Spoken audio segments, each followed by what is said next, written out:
நாங்க கண்டிப்பா பாவையோட தான் வீட்டுக்கு வருவோம். எப்படி எப்படி சிவா கவலைப்படாம இருக்க முடியும்? பாவை நார்மலான குழந்தையா இருந்தா எப்படியாவது தப்பிக்க ட்ரை பண்ணுவான்னு கொஞ்சம் தைரியமா இருக்கலாம்.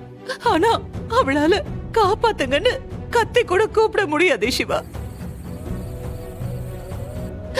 அவளுக்கு எதுவும் ஆயிடாதுன்னு எனக்கு நம்பிக்கை இருக்கு. ஆமா, ஆனா உள் மனசுக்குள்ள ஏதோ ஒரு பயம் இருந்துகிட்டே இருக்கு.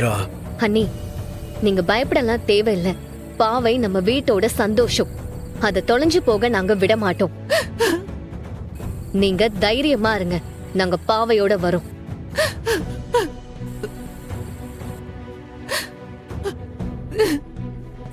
அண்ணிய நினைச்சா ரொம்ப கஷ்டமா இருக்கு சிவா. இப்ப எப்படி அயலி பாவையை கண்டுபிடிக்கிறது? எந்த பக்கம் போனாலும் ஆரம்பிச்ச அதே இடத்துல வந்து நிக்கிறோம். சரி வாங்க. இன்றே டவுன்லோட் செய்து உங்கள் ஃபேவரட் ஷோக்களை என்ஜாய் பண்ணுங்க.